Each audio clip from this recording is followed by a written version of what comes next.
दोस्तों आज हम देख रहे हैं अर्धवार्षिक परीक्षा सत्र 2023-24 के लिए गणित का प्रश्न पत्र कक्षा 9वीं का। इस गणित के प्रश्न पत्र को हम सॉल्व भी करेंगे, देखेंगे किस तरह के प्रश्न रहेंगे आपके। तो चलिए पहले प्रश्न से स्टार्ट करते हैं। पहला प्रश्न दिया गया है, निम्न में से अपरिमेय संख्या वो संख्याएं होती हैं जिनको हम p बटे q के रूप में नहीं लिख सकते। ठीक है, p बटे यानी कि बटे के फॉर्म में नहीं लिख सकते हैं, तो वो अपरिमेय संख्या हो जाएगी। देखो 5 को हम लिख सकते हैं 5/1।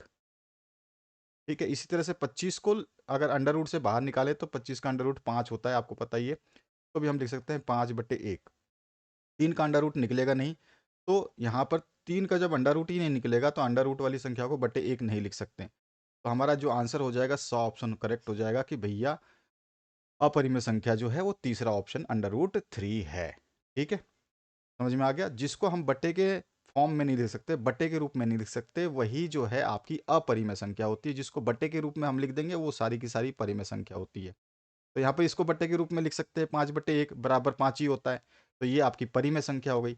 अंडर रूट 25 जो है अंडर रूट के अंदर रहेगा जब तक नहीं लिख सकते। अंडर रूट से देखो, अंडर रूट 25 का जो मान होता है वो 5 होता है। ठीक है, तो 5 इसका मान आ गया। 5/1 इसको भी लिख सकते हैं, तो ये भी सही है, बटे के फॉर्म में आ रहा है, यानी कि ये परिमेय संख्या है। अंडर रूट 3 को हम जो है मान नहीं निकाल सकते। जब मान ही नहीं निकलेगा तो अंडर रूट से बाहर नहीं आएगा, बाहर नहीं आएगा तो हम इसको बटे के फॉर्म में नहीं लिख सकते, बटे के फॉर्म में नहीं लिख सकते, इसका मतलब वो अपरिमेय संख्या हो जाएगी। ठीक है, अब दूसरा प्रश्न जो है यहाँ पे पूछा गया, 5x³ है, घात 3 है, प्लस में 4x⁻² है, प्लस में 7x⁻? क्या है। जब भी घात की पूछे ना, पावर की बात करे, तो सबसे ज्यादा पावर जो दिखाई दे वही हमारा आंसर होगा। यहाँ पे देखो सबसे ज्यादा घात किसकी है, x की, 3 है, तो ये 3 जो है ना ये हमारा आंसर होगा। तो 3 जो है द ऑप्शन करेक्ट हो जाएगा। तीसरा जो प्रश्न है उसकी बात करते हैं। यदि x+1 बहुपद 2x³ है, प्लस 8x² है, प्लस 3x+k का एक गुणनखंड है, तो k का मान क्या होगा। तो देखो यहाँ पे दिया है x+1 दिया है, तो हम यहाँ पे x+1 का मतलब हो गया कि हमारे को दिया है ये x+1। ठीक है, ये मतलब हमारे 0 के बराबर हो गया। तो x का मान यहाँ से क्या निकल जाएगा, x का मान हम निकाल लेंगे, तो यहाँ पर निकलेगा ये प्लस का 1 है, इधर जाके क्या हो जाएगा, माइनस का 1। अब इस माइनस का 1 को सब जगह रख देंगे। ठीक है, सब जगह रख देंगे जहाँ जहाँ x है, क्योंकि x का मान मिल गया, तो x का मान जहाँ जहाँ है आपको वहाँ पर 1 1 रख देना है। अगर यहाँ पे -1 रखूँ तो ये -1 यहाँ पे हो जाएगा, 1 माइनस का यहाँ पे हो जाएगा, और माइनस का 1 यहाँ हो जाएगा।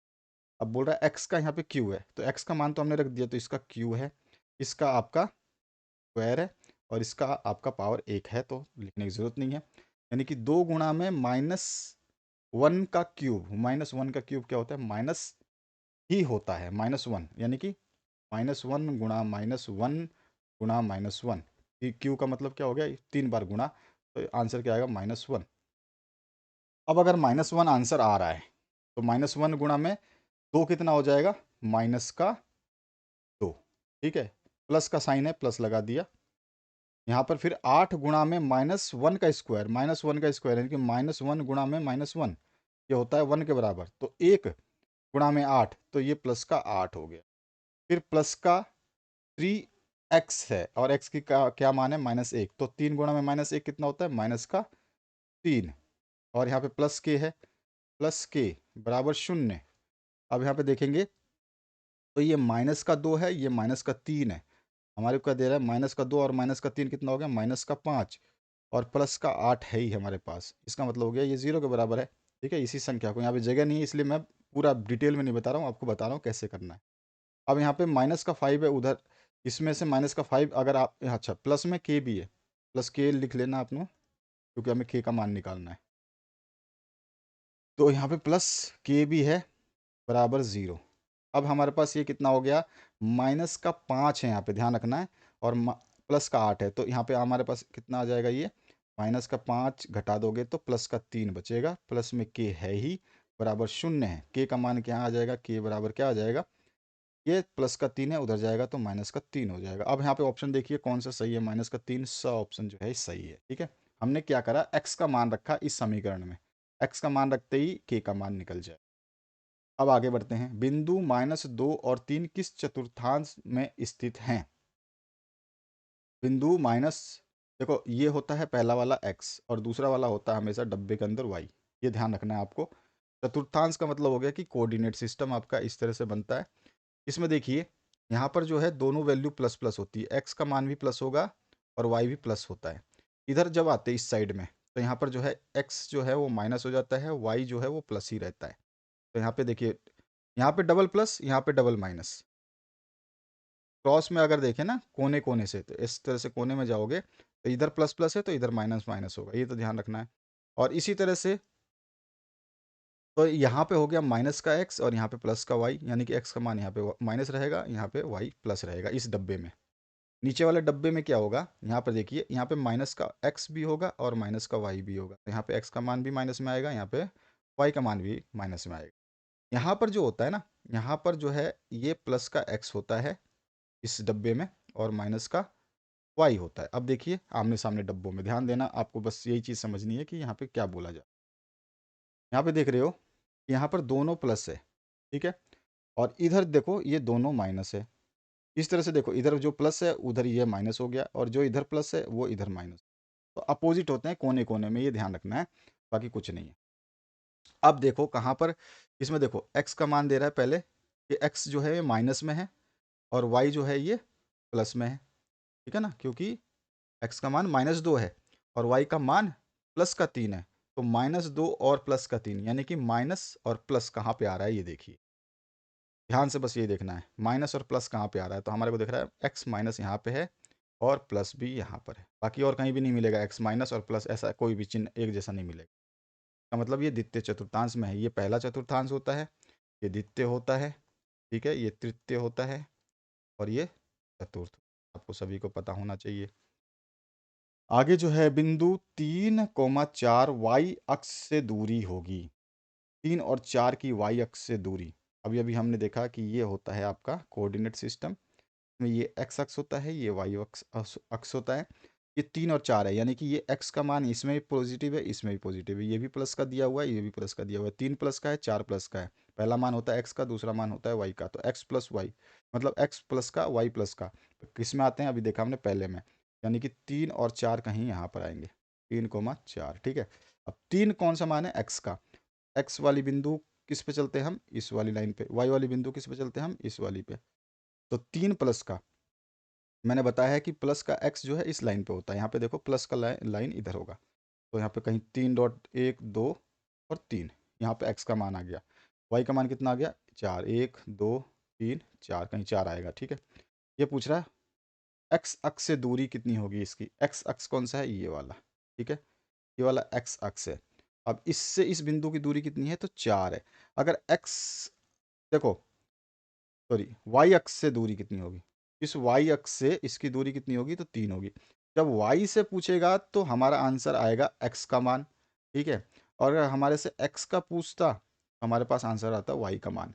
अब यहाँ पे पूछा एक्स अक्ष से दूरी, एक्स अक्ष से दूरी मतलब हमारे सॉरी वाई अक्ष से दूरी, तो वाई अक्ष का मतलब हो गया कि हमारे को एक्स का मान लिखना है। तो 3 जो है इसका आंसर हो जाएगा। यहाँ पे भी देखोगे ये एक्स है, ठीक है, इस एक्स पर जो है ये वाई अक्ष से दूरी, ये वाई है। तो वाई से एक्स कितनी दूरी है, तो 3 है, 1 2 3 दूरी पर है। वाई कितनी दूरी पर है, एक्स से 3 की दूरी पर है, 3 पॉइंट पर। अगर ये एक्स, यहाँ पे एक्स पूछता तो एक्स से कितनी दूरी पर है, एक्स से 1 2 3 4 दूरी पर है, क्योंकि 4 दिया हुआ है। वाई से अगर एक्स से पूछता तो एक्स से वाई इस तरह से, वाई से जो है एक्स कितनी दूरी पे है, 4। तो हमारे को पूछा क्या है, वाई अक्ष से दूरी, वाई से दूरी पूछना है। तो वाई से जब पूछेगा तो एक्स का मान बताएंगे, एक्स से पूछेगा तो वाई का मान बताएंगे। बहुत सिंपल सा ट्रिक होता है, इसमें देखने की बनाने की जरूरत नहीं पड़ती। वाई अक्ष से दूरी यानी कि एक्स का मान, एक्स का मान कितना है, 3, तो हमारा आंसर हो जाएगा 3। तो ऑप्शन जो है करेक्ट हो जाएगा, ठीक है। यदि आपने सामाजिक विज्ञान का ये फ्रांसीसी क्रांति वाला वीडियो नहीं देखा तो इसको ज़रूर देख लेना, ये बहुत ही फेमस वीडियो है। ये फ्रांसीसी क्रांति का 3D एनिमेशन में अवेलेबल है, ठीक है। जब आप ये वीडियो देखोगे तो ऐसा लगेगा कि आप मूवी देख रहे हो। और कक्षा 9वीं का है ये पूरा का पूरा वीडियो। जब आप एक बार पढ़ोगे तो आपको सामाजिक विज्ञान जो है ना चैप्टर, उससे मोहब्बत हो जाएगी। कम से कम फ्रांसीसी क्रांति जिसको समझ में नहीं आता वो तो आसानी से समझ सकते। इस फ्रांसीसी क्रांति का पूरा 3D एनिमेशन वीडियो देख सकते हैं आप। 1 घंटे का वीडियो है, पूरा चैप्टर खत्म है 1 घंटे में, क्योंकि क्लास करवाने में 1 हफ्ते से ज़्यादा लग जाता है। तो क्लास में पूरा भी होता है तो एक वीक लग जाता है, 7 दिन में कंप्लीट होता है, लेकिन फिर भी समझ में नहीं आता। लेकिन यहाँ पे 1 घंटे में आप समझ पाओगे। पूरी स्टोरी जो है वीडियो के माध्यम से बताई गई है, साथ ही साथ नोट्स भी बन जाएंगे आपके। यहाँ पे देखिए, यदि a,7 3x plus Y equals to 10 के ग्राफ पर स्थित है, तो a का मान आपको बताना है। अभी मैंने बताया था आपको कि ये जो पहला मान होता है ये x का मान होता है, दूसरा मान होता है y का मान। तो इसमें x और y का मान रख देते हैं, तो हमारे पास a का मान आ जाएगा। ठीक है ना, क्लियर हुआ ना। ये x का मान है a, तो यहाँ पर 3x का मान कितना दिया है a, ये लिख दिया, प्लस y का मान कितना है 7, 7 लिख दिया, बराबर कितना दिया है 10। अब 3 a बराबर क्या हो जाएगा 10, और प्लस का 7 इधर उधर ले जाएंगे तो ये माइनस का 7 हो जाएगा। यहाँ से क्या निकलेगा हमारे पास, तो 3a बराबर 10 में से -7 करिए तो 3 बचा, यानी कि a बराबर क्या हो जाएगा, a बराबर हो जाएगा 3/3, क्योंकि इधर a से 3 गुना है तो इधर आके भाग हो जाएगा, 3 से 3 कट गया, एक आंसर आ गया, a का मान 1 आएगा, बी ऑप्शन करेक्ट हो जाएगा। ठीक है। यदि दो अंकों की संख्या में इकाई का अंक जो है y है और दहाई का अंक जो है वो x है, तो संख्या क्या होगी। देखो, हमारे को कोई भी संख्या, जैसे मान लो इकाई दहाई की बात करें, मान लो कि कोई 22 है, तो इसमें ये इकाई हो गया और ये हो गया आपका दहाई, ये होता है दहाई। ठीक है, और ये वाली जो होती है ये होती है इकाई। ठीक है। अब इसमें जैसे इसी तरह से अगर हमसे बोला है, क्या बोल रहा है ये, क्या इकाई अंक क्या है y है, इकाई 2 की जगह हमारे पास तो y है। ठीक है, और दहाई का अंक जो है वो x है, तो दहाई जो है वो कितने के बाद आ रहा है, एक जीरो तो यहाँ होगा और एक यहाँ होगा, उसके बाद ही तो आएगा 10, दहाई का मतलब 10, 10 प्लस होगा जब भी, यानी कि मैं बोलूँ कि इसमें इकाई अंक कितना है तो 2 है। अगर मैं यहाँ पे देखूँ 22 में इकाई अंक कितना है 2, दहाई अंक कितना है तो दहाई में 20 है, दहाई में 20 है, तभी तो ये दोनों मिलकर के 22 बन रहे हैं। अगर मैं बोलता कि नहीं इकाई में भी 2 है और दहाई में भी 2 है, तो ये तो 4 बन जाएंगे। समझ में आ रहा है। अगर मैंने 22 लिखा है या मैं 32 लिख दूं या 37 लिख दूं, तो इसमें इकाई कितना है 7 मान है, लेकिन दहाई में कितना है, तो दहाई में टोटल कितना है 30, 30 प्लस 7 37 होंगे ना, तो 30 हो गया। समझ में आया। इसी तरह इकाई में तो वाई है, लेकिन दहाई में कितना होगा तो 10 प्लस एक्स हो जाए। ठीक है ना भाई, 10 प्लस एक्स जो भी होगा, तो यहाँ पे क्या हो जाएगा 10 इंटू एक्स हो जाएगा, तो हम कहेंगे 10x। ठीक है, प्लस वाई, ये हमारा आंसर हो जाएगा, तो ये बा ऑप्शन करेक्ट हो जाएगा। अगर हम इकाई का अंक, मैं बोलूँगा इकाई का अंक जो है वो है अब 3 और दहाई का अंक है 2, तो ये समझिए, ये है इकाई का अंक और ये है दहाई का अंक। अब यहाँ पे डालेंगे आंसर तो आ जाएगा, वाई की जगह अगर 3 डालता हूँ तो 3 डाल दीजिए, प्लस का साइन लगा हुआ है, एक्स की जगह हमें 2 डालना है तो 2 गुणा में कितना है 10, तो ये कितना हो गया 20, प्लस कितना हो गया 3, तो हमारे पास 23 आ रहा था ना, इकाई दहाई, तो 23 आ गया ना यहाँ पे भी। तो इस तरह से आपको समझ में आएगा, प्रैक्टिस करते रहना। दो बिंदुओं से गुजरने वाली रेखाओं की संख्या होती है भाई, एक बिंदु ये है एक बिंदु ये है, तो इन दोनों बिंदुओं से गुजरने वाली रेखा की संख्या केवल एक ही होगी, तो यहाँ पर जो है फर्स्ट ऑप्शन करेक्ट हो जाए। समबाहु त्रिभुज की एक भुजा ए है, तो इसका परिमाप जो है वो क्या होगा, समबाहु त्रिभुज है, त्रिभुज जो है आपकी सारी भुजाएं बराबर है।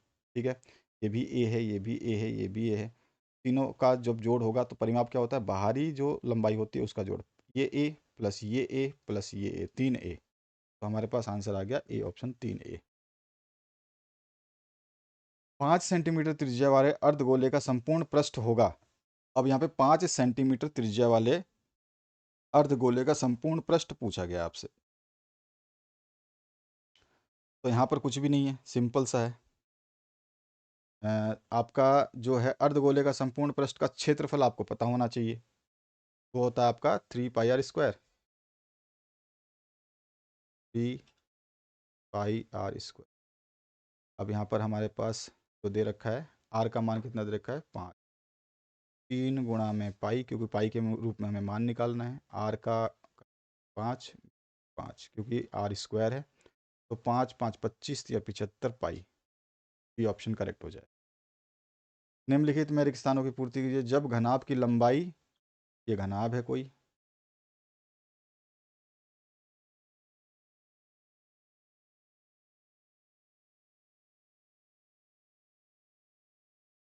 ये घनाभ है, इसकी लंबाई ये वाली लंबाई, ठीक है, और चौड़ाई, इसकी ये वाली चौड़ाई और ऊंचाई, ये वाली ऊंचाई अगर बराबर हो जाए, यानी कि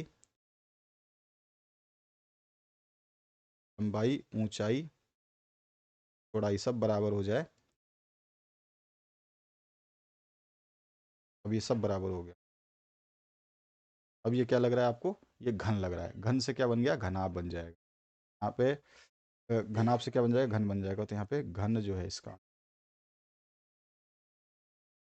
सबसे अधिक बार आने वाला प्रेक्षण जो है वो क्या कहलाता है? बहुलक कहलाता है।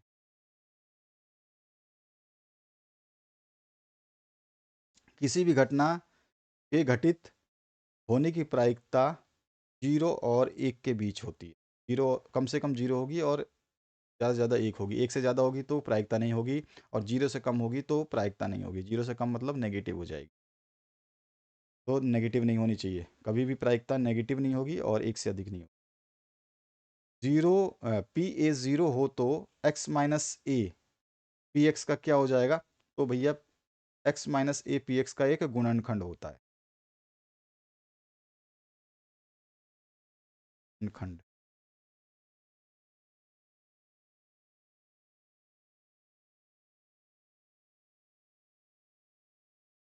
अभी अभी हमने निकाला था ना, हमने x इक्वल्स टू ए कर दिया था। अब आगे, दो चर वाले प्रत्येक रैखिक समीकरण का आलेख जो है एक समांतर रेखा होती है। सरल रेखा, सरल रेखा, क्योंकि दो चर है ना, तो इसकी हमेशा सरल रेखा आएगी। और यहाँ पर 0 से 1 बने। नेक्स्ट जो क्वेश्चन है इसकी बात करते हैं। दिखाइए कि ये जो है 0.333 डैश डैश 33 चलता रहेगा। ये इसकी कोई कमी नहीं है, ख़त्म नहीं होगा, चलता रहेगा। यानी कि ये 3 की बार, 0.3 की बार दे दी है इसने। यानी बार का मतलब होता है बार बार चलने वाली संख्या। पी बटे क्यू के रूप में व्यक्त किया जा सकता है। अगर किया जा सकता है तो कैसे करेंगे? मान लेते हैं कि भैया x बराबर जो है, इस मान को लिख लेते हैं। x बराबर जो है वो कितना दे रखा है? 0.333। ठीक है, इस तरह से। अब जो है दोनों साइड में हम 10 से गुणा कर देते हैं। 10 से गुणा करने, ठीक है, दोनों पक्षों में, दोनों पक्षों, पक्ष एक ये है, पक्ष एक ये है। इधर 10 से गुणा करेंगे तो ये 10x हो जाएगा। ये पहली समीकरण मान लेता हूँ, 10x हो जाएगा। और इधर गुणा करूँगा 10 से तो ये 3.333 इस तरह से चलता रहेगा। ये दूसरी समीकरण। दो में से अगर एक को घटा दूँ तो दो तो ये है, तो क्या है? 10x बराबर 3.333।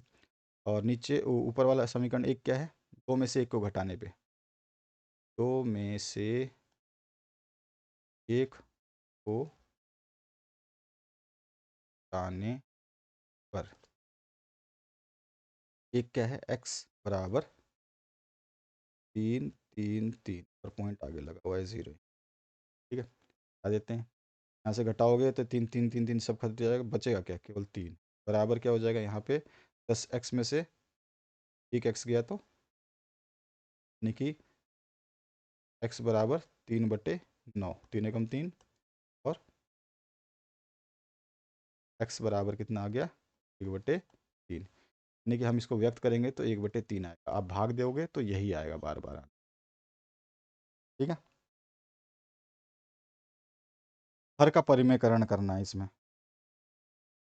इजी सा है। परिमेयकरण का मतलब है जो नीचे वाली संख्या है इसी के अपोजिट चिन्ह वाले से ऊपर नीचे गुणा कर दीजिए। यानी कि आपको जो संख्या दे रखी है ये √7 माइनस √6 ये दे रखी है आपको, इसमें गुणा कर देना है। किस संख्या से करना है हमें? ये जो नीचे दी गई है ना संख्या, ये माइनस में है, इस माइनस की जगह प्लस लगा देना है। तो यहाँ पे √7 प्लस √6 बटे में √7 प्लस में √6। भाई दोनों संख्याओं से गुणा और भाग करने पे ये कट जाएगी तो कोई फ़र्क नहीं पड़ा इस इक्वेशन में। अब इस दोनों को गुणा कर लो। आपको पता है ये जो फॉर्मूला बन रहा है यहाँ पर, यहाँ बन रहा है a माइनस बी, दिख रहा है आपको? यहाँ पे बन रहा है a प्लस बी, तो ये होता है a square minus B square का फॉर्मूला। अब हमारे पास क्या आ जाएगा?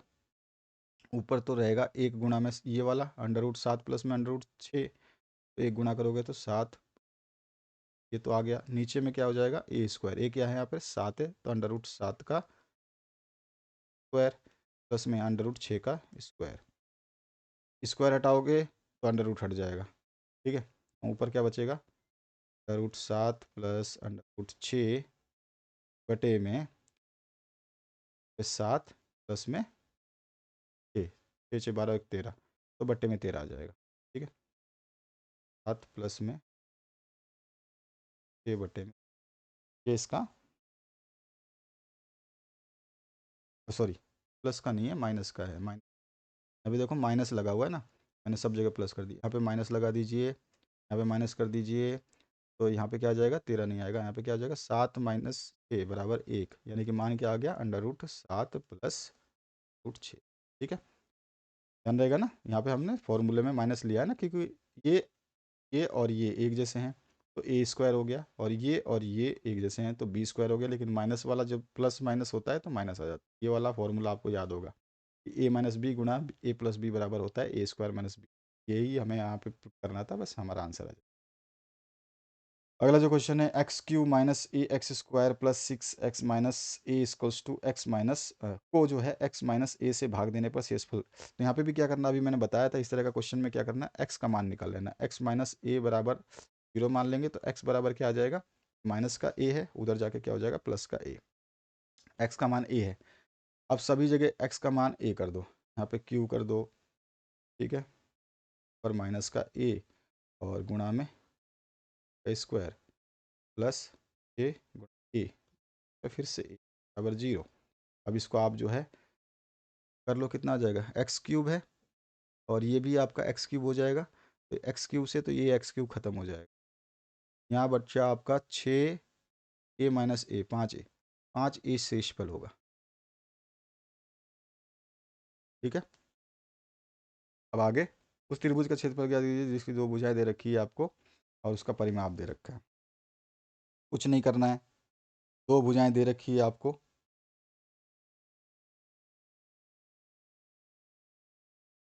तो तीसरी भुजा, क्योंकि परिमाप दे रखा है ना, मैं तो परिमाप दे रखा है। परिमाप क्या होता है, ए प्लस बी प्लस ये एस का मान होता है बटे में 2, ठीक है। ए मेरे को दे रखा है 18, बी दे रखा है मेरे को 10, और पूरा परिमाप दे रखा है। परिमाप पैरामीटर जो होता है ना, पी से निकाल, तो ए प्लस बी प्लस सी होता है।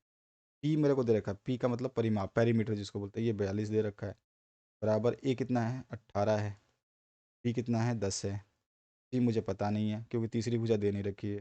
सी निकालूंगा तो 10 और 18 कितना हो गया, 10 और 18 हो गया आपका 28, और 42 में से 28 गया तो बचा 14, यानी कि सी का मान आ गया 14। अब एस निकाल लूंगा, फॉर्मू हीरोइन सूत्र लगाना, क्योंकि यहाँ पे हमें क्षेत्रफल निकालना है। क्षेत्रफल निकालना है तो हीरोइन फार्मूला लगा लेंगे। हमारे पास ए बी सी तीनों आ गई है, यहाँ पे ये हो गया आपका 18 प्लस 10 प्लस 14 बटे 2, 18 प्लस 10 प्लस 14 बटे 2, यानी कि 42, है ना, 42 बटे 2। तो एस का मान कितना आ गया, 21 आ गया। तो फॉर्मूला हमारे को याद ही है, वो याद है आपको, वो हो जाएगा आपका S into S minus A, root में S into S minus A, फिर बीच में आपका गुणा वाला sign S minus B, sign S minus C, ठीक है। ये होता आपका क्रिया, यानी कि क्षेत्रफल का सूत्र। अब इसमें रखेंगे आप सबका वैल्यू। एस का मान 21 है, एस का मान 21 रखना है, ए का मान आपका 18 है, बी का मान है 10, और सी का मान है 14। इनको रखिए और ये निकल के आ जाएगा 21√11 सेंटीमीटर स्क्वायर।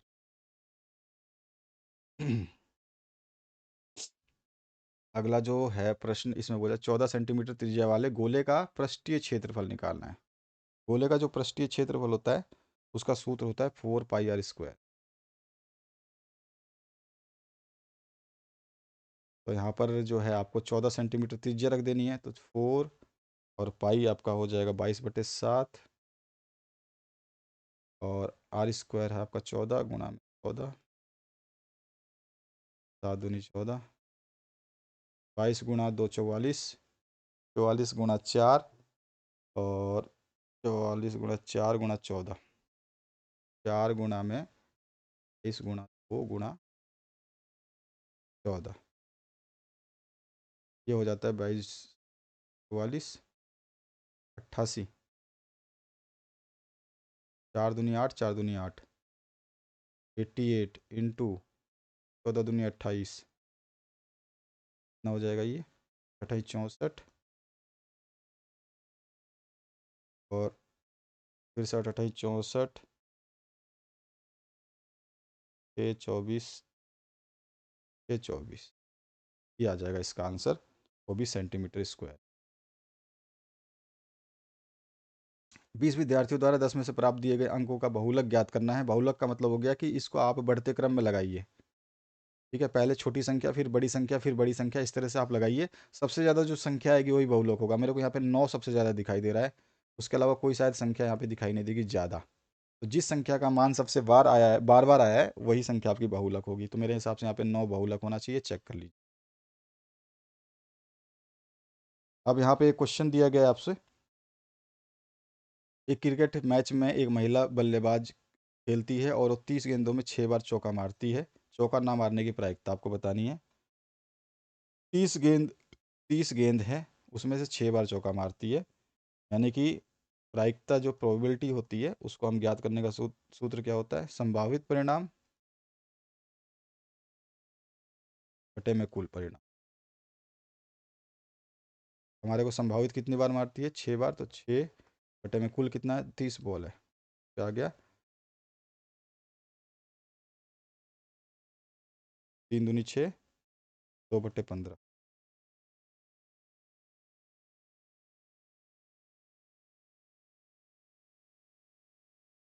30,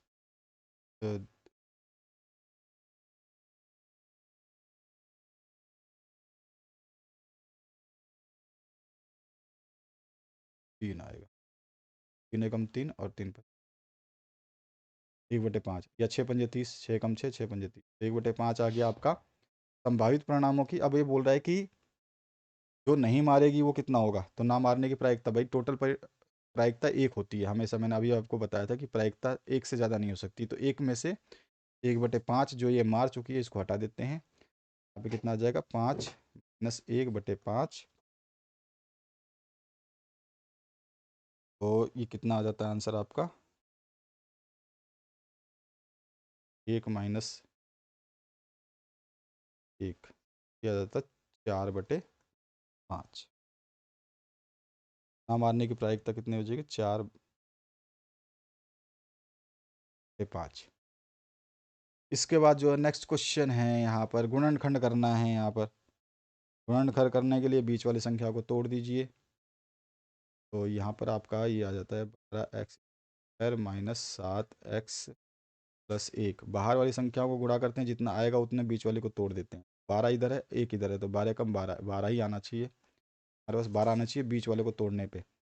12x², यहाँ पे आ जाएगा माइनस का आपका 4x, और एक आ जाएगा माइनस का 3x। तो 4×3 = 12, 4×3 = 12, तो 12 तो आ गया, और -4 और -3 कितना होता है? -7, तो ये भी सही है। प्लस का 1 आ गया, कॉमन ले लीजिए, तो यहाँ पे 4x कॉमन आ जाएगा, 3x - 1 आ गया। इधर माइनस का 1 कॉमन ले लेंगे, तो यहाँ पे आ जाएगा 3x - 1। नहीं, गुणनखंड बना जो वो है आपका 4x - 1, दूसरा है 3x। दूसरी जो है हमारे पास इसमें क्वेश्चन में है 9x² + 6xy + y²। बाहर वाली संख्याओं को गुणा करिए, तो देखिए यहाँ पे y के साथ कुछ नहीं है, 1 मान सकते हैं। 1 गुणा में 9, यानी कि मेरे पास टोटल 9 आना चाहिए, और प्लस माइनस करके 6 आ जाना चाहिए। लिख दूंगा 9x² +3xy + 3xy + y²। भाई 3×3 = 9, आ गया 9, और 3 + 3 = 6। ठीक है, यहाँ पे अब कॉमन ले लेते हैं। यहाँ पे 3x, और यहाँ पे आ जाएगा 3x + y, और यहाँ बचेगा क्या? y बाहर रह जाएगा, 3x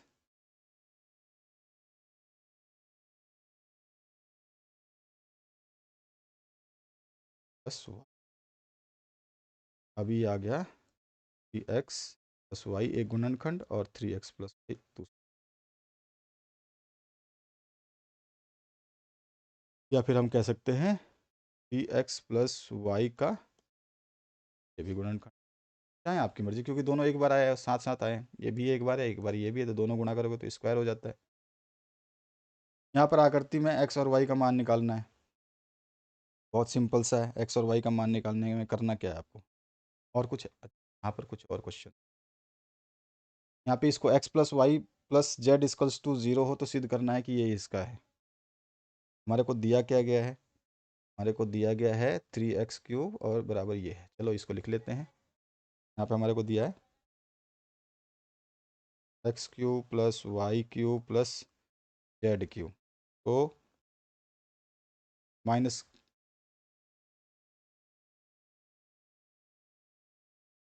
ये बराबर में है ना, इसको उधर ले जाते तो माइनस में हो जाएगा।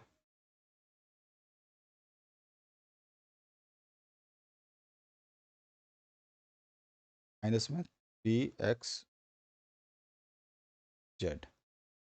इस इक्वेशन को हम कैसे लिख सकते हैं पता है आपको? तो लिख सकते हैं x plus Y plus Z गुणा, क्योंकि आपको q का फॉर्मूला याद होगा तो आप लिख सकते हैं इसको एक्स स्क्वायर, क्योंकि X plus Y plus Z का क्यूब जो होता है ना यही होता है X square plus Y square plus Z square minus X Y minus Y Z minus Z x.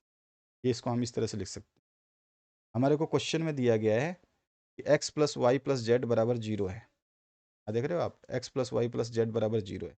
यहाँ पर अगर इसको मैं 0 लिख दूँ तो 0 गुणा में ये सारा का सारा संख्या 0 हो जाए, यानी कि x³ plus y³ plus z³ minus 3xyz बराबर क्या हो जाएगा, ये 0 हो जा रहा है, पूरा का पूरा 0 से गुणा होकर 0। तो मैं कह सकता हूँ x³ plus y³ plus z³ और ये माइनस का है, इधर जाएगा तो क्या हो जाएगा 3xyz। ये हो गया प्रूफ।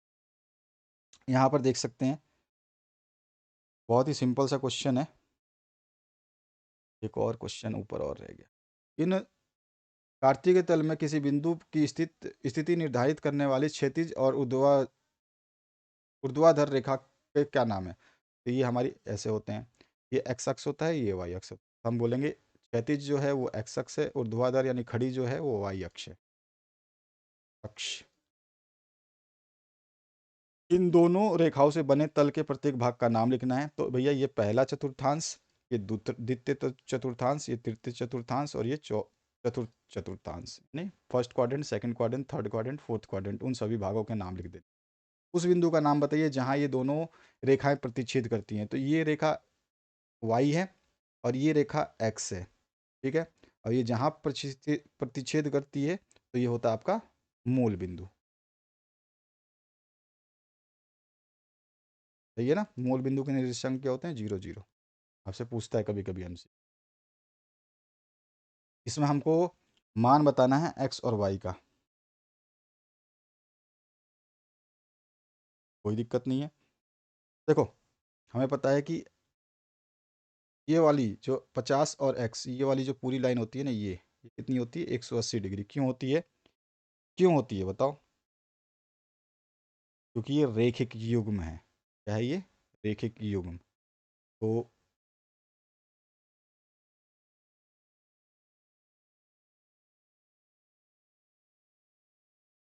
रेखिक युग्म कौन सा है, 50 प्लस में एक्स। रेखिक युग्म का मान कितना होता है 180 डिग्री। एक्स बराबर क्या हो जाएगा 50 बराबर, तो एक्स का मान यहाँ पे क्या आ गया 100।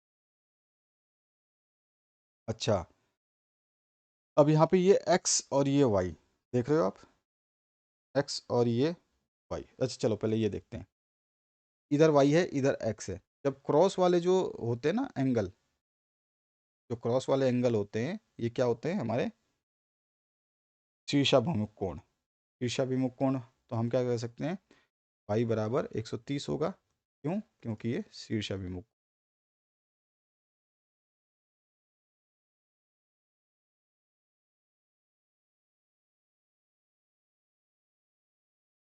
अच्छा, अब हमारे से और कुछ पूछा है,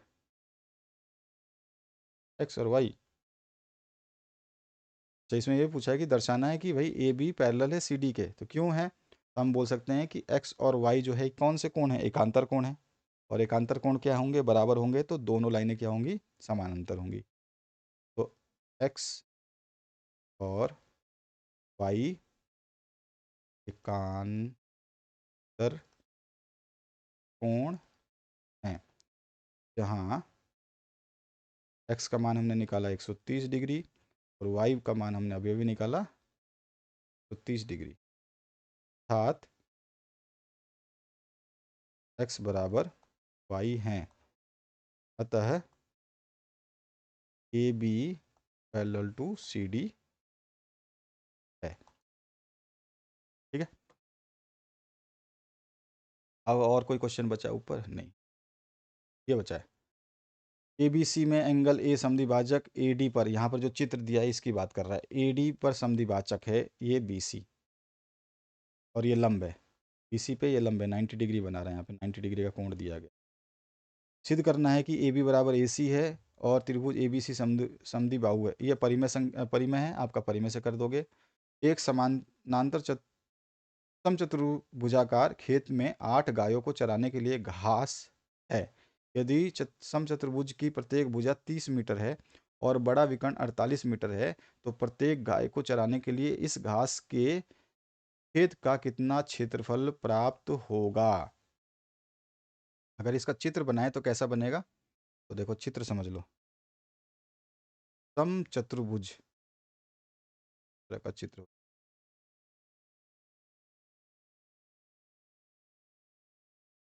ठीक है। इसमें बोलना है विकर्ण 48 मीटर है, बड़ा विकर्ण, बड़ा कौन सा है, ये वाला,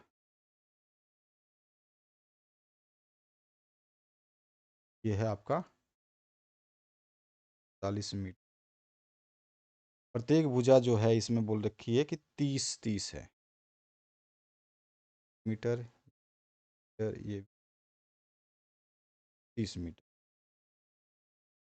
तो ये त्रिभुज बन गया, ये वाला ऊपर वाला, नीचे वाला भी त्रिभुज बन गया। ठीक है, त्रिभुज का अभी अभी मैंने बताया था। मान लो कि ये कोई भी मान लो, किसी एक का निकालेगा तो दूसरा त्रिभुज निकल जाएगा, क्योंकि सबकी जो है भुजाएं बराबर हैं। अब बीच वाला तो दोनों के लिए देखो, ये वाला जो है 48 दोनों त्रिभुज में आ रहा है ना, त्रिभुज में भी ये 48 है, इस त्रिभुज में भी ये 48 है, बाकी 30 30 इधर भी है, 30 30 इधर भी है। तो किसी एक त्रिभुज को मान लेते हैं, ये मान लिया मैंने ए है, ये मान लिया बी है, और ये मान लिया 48 वाला सी। एस वाला फॉर्मूला लगा दो, एस बराबर क्या होता है, ए प्लस बी प्लस सी बटे 2। इसको निकाल लो, तो 30 और 30 60, 60 और 40 100, 108, 108 का आधा कितना होता है, 54, यहाँ पे 54 आ जाए, 54 मीटर, तो एस का मान आ गया। अब त्रिभुज का क्षेत्रफल अभी बताया था, हीरोइन वाला फॉर्मूला, अभी अगर आपने वीडियो स्किप किया है तो आप हीरोइन वाला फॉर्मूला ऊपर देख लेना, S into S minus A into S minus B into S minus C, और अंडर रूट में रहता है। तो उसमें जब हम एरिया निकालेंगे तो एस के मान रख दीजिए, तो ये आ जाएगा आपका 432 मीटर स्क्वायर। ठीक है, एरिया निकालेंगे तो हीरोइन का फॉर्मूला लगा के। अब यहाँ पर जो है ये एक भाग का आया है, दूसरे भाग का, यानी कि इसका दुगना हो जाएगा, तो गुणा में 2 कर देते हैं, तो टोटल जो चतुर्भुज, ये तो एरिया आया एक त्रिभुज का। अब चतुर्भुज का समचतुर्भुज है, तो समचतुर्भुज का कितना आ जाएगा एरिया, तो 2 से गुणा करेंगे, तो 2 से गुणा कर दीजिए, तो ये आ जाएगा 864 मीटर स्क्वायर। अतः एक गाय के लिए हमें चाहिए जगह, ये 18 गाय के लिए जगह है पूरा, इसमें इस पूरे मैदान में 18 गाय चल रही थी। तो इस मैदान का हमने क्षेत्रफल निकाल लिया, 864 बटे 18 करेंगे, काट दीजिए इसको, तो 18 चौकू, ठीक है, 48 मीटर स्क्वायर जो है एक गाय को चाहिए। ठीक है, प्रत्येक गाय के लिए जो है वो कितना चाहिए, 48 मीटर स्क्वायर की जगह। 14 सेंटीमीटर वाले एक लंबवृत्तीय बेलन का वक्र पृष्ठीय क्षेत्रफल 88 सेंटीमीटर स्क्वायर है। बेलन के आधार का व्यास ज्ञात करना है, आधार का व्यास जो है आपको बताना है। 14 सेंटीमीटर वाले लंबवृत्तीय बेलन है, अगर 14 सेंटीमीटर लंबवृत्तीय बेलन है और इसमें दे रखा है वक्रपृष्ठीय 88 सेंटीमीटर, तो आधार का व्यास निकालना है। ऊंचाई दे रखी है, हाइट जिसको बोलते हैं, वो हाइट कितनी दे रखी है? 14। और क्षेत्रफल, एरिया वक्रपृष्ठीय क्षेत्रफल कितना दे रखा है? मैं ऐसे डायरेक्ट लिख रहा हूँ 88। हमें त्रिज्या निकालनी है, त्रिज्या को आर मानता हूँ, ये हमारे पास पता नहीं है। अगर आर निकल गया तो उसका दुगना करूँगा तो व्यास निकल जाएगा। फॉर्मूला वक्रपृष्ठीय क्षेत्रफल का जो होता है, वक्रपृष्ठीय क्षेत्रफल का जो फॉर्मूला होता है वो होता है आपका 2πr/h। वक्रपृष्ठीय कितना दे रखा है? 88 दे रखा है हमारे को, दे रखा है 88 बराबर 2πr/h। अब h का मान रख दीजिए यहाँ पर, ठीक है। ये आपको दिया है, पाई का मान आपको पता ही है 22/7, आर निकल जाएगा। इसको आर को निकालते हैं तो आर बराबर कितना आ जाएगा? 1 आएगा। ठीक है, काट पीट के देखना, 1 सेंटीमीटर। व्यास कितना हो जाएगा? व्यास आधार का दुगना होता है, त्रिज्या का दुगना होता है, तो आर 1 × 2, व्यास कितना हो जाएगा? सेंटीमीटर। ये इसका आंसर आ गया। एक नगर में टैक्सी का किराया निम्नलिखित है। बहुत अच्छा क्वेश्चन है ये। पहले किलोमीटर का किराया 8 रुपये, और उसके बाद दूरी के लिए प्रति किलोमीटर का किराया 5 रुपये। यदि तय की गई दूरी x किलोमीटर हो तो कुल किराया y रुपये हो, तो इस रैखिक समीकरण को लिखिए और उसका आलेख खींचिए। रैखिक समीकरण लिखना भी है और आलेख भी खींचना है, यानी कि इसका हमें डायग्राम भी बनाना है भाई। तो सबसे पहले तो देखो, इसका जो रैखिक समीकरण होगा उसका कैसा हो जाएगा? कुल दूरी कितनी दे रखी है? बराबर x। ठीक है। कुल किराया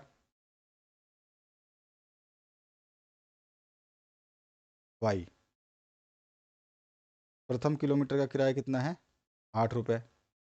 और अगर 8 रुपये है और इसमें बोल रहा है कि उसके बाद प्रति किलोमीटर का किराया जो है 5 रुपये है। प्रथम किलोमीटर का किराया जो है 8 रुपये है, पहले किलोमीटर का। तो दूसरा किलोमीटर कितना बचा भाई? 1 किलोमीटर चल दिया, प्रथम किलोमीटर चल दिया, तो दूसरा किलोमीटर क्या बचेगा? x-1। शेष बची दूरी का किराया कितना बोल रहा है? 5। तो बचा हुआ ये दूरी हमने बची हुई है, क्योंकि हमने 1 किलोमीटर चल दिया 8 के हिसाब से। x कुल दूरी थी, उसमें 1 किलोमीटर चल दिया तो हमारे पास x-1 बची हुई दूरी हो गई। और इसमें बोल रहा है कि वो 5 रुपये जो है इसका प्रति किलोमीटर किराया है। तो प्रश्न के अनुसार जो है हमारे पास y का मान हो गया 8। तो पहली दूरी हमने चली थी, प्लस में बची हुई शेष दूरी 5 गुणा में x-1। y का मान निकालूंगा तो ये आ जाएगा 5x, 5 और 3, माइनस का 5, 8 में से -3, प्लस का माइनस, +3। y का मान आ गया 5x + 3। अब इसको हम रैखिक समीकरण इस तरह से बनाने के लिए हमें क्या करना पड़ेगा? डब्बा बनाना है। एक तरफ x ले लेंगे भाई। अगर मैं x 0 चलता हूँ तो y का मान 3 आएगा। अगर मैं x 1 लेता हूँ तो y का मान 8 आ जाएगा। इसके जो समीकरण है जब आप बनाओगे तो कुछ इस तरह का बनेगा, ध्यान रखना। ये x हो गया, ये y हो गया, और ये रेखा ना कुछ इस तरह से जाए। ठीक है। यहाँ पर पॉइंट जो यहाँ पे ये कटा हुआ है, इस जगह पे ये पॉइंट जो है ना, यहाँ का मान आएगा 0,3।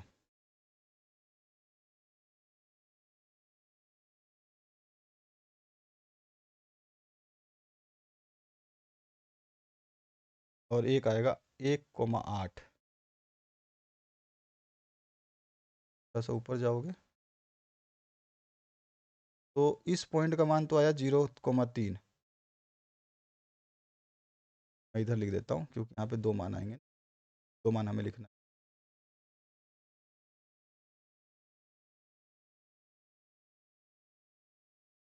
देखो पहला तो x 0 और 3, इस जगह पे 0,3। और इस जगह पे जो कटेगा आएगा पॉइंट, वो आएगा 1, ये ध्यान रख। इस तरह का आलेख बनेगा देखने में। आप नीचे है x+y बराबर 4 का आलेख खींचना है। x+y बराबर 4 का आलेख खींचना है।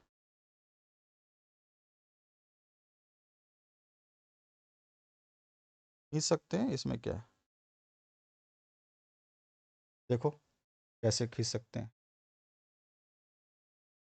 इसमें क्या है,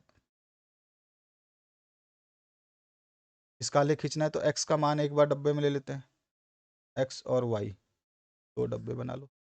आलेख खींचने के लिए तो हमें डब्बे बनाने होंगे। अगर मैं x0 लेता हूँ तो y 4 आ रहा है। अगर मैं x4 लेता हूँ तो y 0। तो इसका आलेख कुछ इस तरह का बनेगा भाई। 0 और 4 यहाँ पे कहीं आएगा, 0,4 यहाँ कहीं आएगा 4, तो रेखा जो हमारी बनेगी, ठीक है।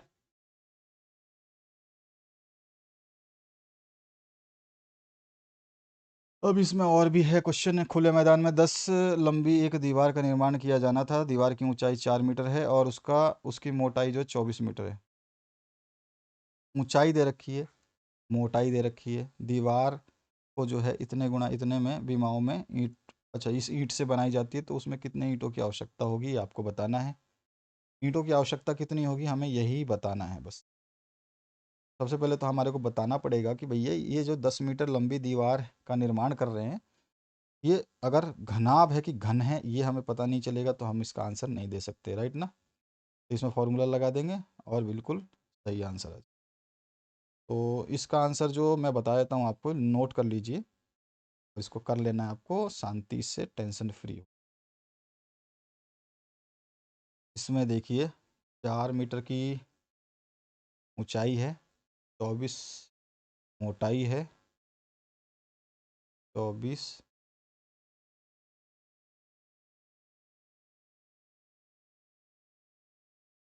इसका आंसर निकालोगे तो ईंटों की जो संख्या आएगी 4167 आएगी।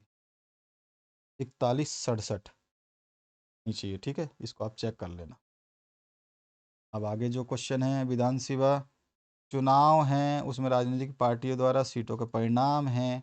मतदान के परिणाम को निरूपित करने वाला दंड आरेख बनाना है। किस राजनीतिक पार्टी ने अधिकतम सीटें प्राप्त की हैं। राजनीतिक पार्टी में से सबसे ज़्यादा सीट जो है ए ने प्राप्त की है, बाकी तो सब कम है, तो ये तो आप ये लिख दोगे। में क्या है, टेलीफोन निर्देशिका में 1000 कुल नाम हैं और उसमें से अंग्रेजी वर्णमाला के अक्षरों की संख्या निम्न प्रकार बंटन में दी गई है। वर्णमाला के अक्षर जो है 1 से 4, 4 से 6, 6 से 8, 8 से 12 और 12 से 20। 1 से 4 में कितना गैप है, 4 का। 4 से 6 में 2 का गैप, 6 से 8 में 2 का गैप, 8 से 12 में फिर 4 का गैप, और 12 से 20 में जो गैप है वो कितना है आपका, 8 का गैप। पहले दी गई सूचनाओं को जो है आयत चित्र आपको बनाना है।